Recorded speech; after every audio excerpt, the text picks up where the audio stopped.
What's up guys, Houndish here, and today it's time for This Week at Bungie, for the first time since the launch of Shadowkeep. We do have a new raid trailer today, and obviously that's pretty awesome. We'll touch on that and reiterate a few things about the launch for the raid, as well as taking a sneak peek at some of the raid weapons. But Bungie talk about known issues in Shadowkeep, but otherwise it is a fairly brief update. So guys, if you find this one useful, a rating is very much appreciated, but now let's get into it.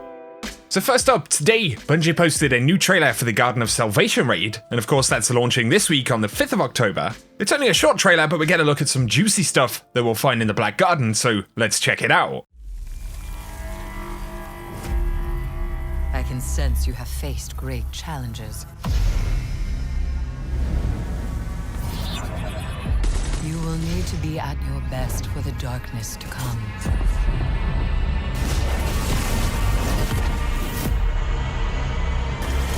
No one else can do what must be done.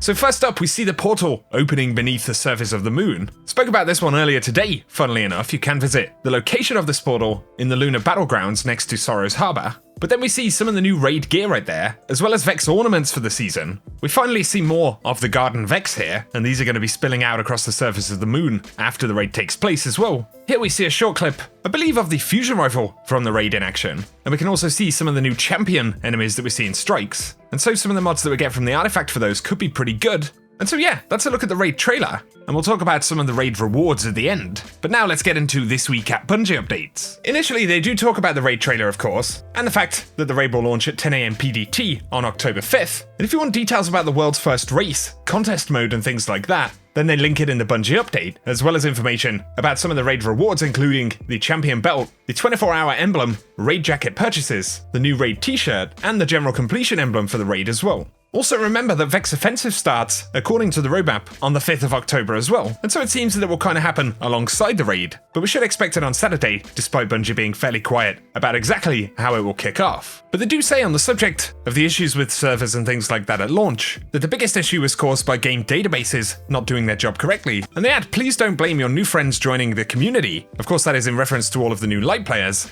This was a complex launch that included platform migrations and new ways for players to begin their journey with us. We aren't afraid of solving tough problems, and will continue to hunt down any issues that arise. So hopefully now that launch has happened, things are mostly going to be pretty smooth. For new light players, they give a bunch of direction with help articles and a Destiny 2 new player guide. So if you do happen to be a new player, you can check that out. And they also featured my new light video in that guide, which is pretty awesome. But there are some Shadowkeep and Season of Undying known issues here, and that includes that players sometimes will not receive the Gatelord's Eye at Season Rank 7 if they claim it during an equipment locked activity, so definitely avoid that. They say if it has been abandoned, the completed Essence of Anguish quest step can be reacquired only by unlocking the Lectern of Enchantment. The In Search of Answers quest step may not appear in a player's inventory even after talking with Eris, so please check the postmaster to pick up the quest and continue the campaign. On top of this, if the Firewall quest step is dismantled after completing Eris's weekly bounty, players will have to wait a week before they can obtain a new one. And if the Lunar's Calling weekly quest is deleted before collecting rewards, and the bounty is reclaimed, players will have to wait a week to complete it. So moral of the story here is to probably not delete important looking quest items, but they are known issues that Bungie are looking into. So if you have been affected, hopefully they'll get it sorted very soon. Additionally though, some players who purchase the Shadowkeep Deluxe Edition may not receive all 4 season passes, and instead receive 1,000 silver. But it is possible to spend this silver to purchase future seasons through the Seasons tab in the Director menu, so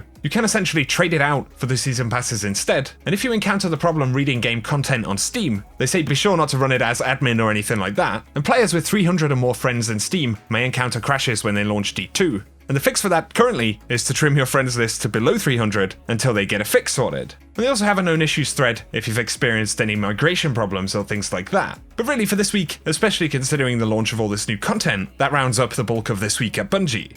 Finally, I mentioned the raid weapons at the start, and interestingly, Bungie are actually letting us preview these in the collections. So, of course, spoiler alert, now is the time to tune out of the video if you don't want to see them. But looking at some of these weapons, the first thing that kind of strikes me is that we actually have some pretty unique models for these here. And so Reckless Oracle is a rapid-fire frame order rifle that we can pick up. We've got steady rounds and tap the trigger listed there. I'm not sure if there will be curated rolls of these or whether they're all going to be random, but there will be a new bow, and this one is a Crude Redemption. It's a precision frame bow. Personally pretty excited to pick that one up. If you're curious about the hand cannon, it is adaptive frame right there.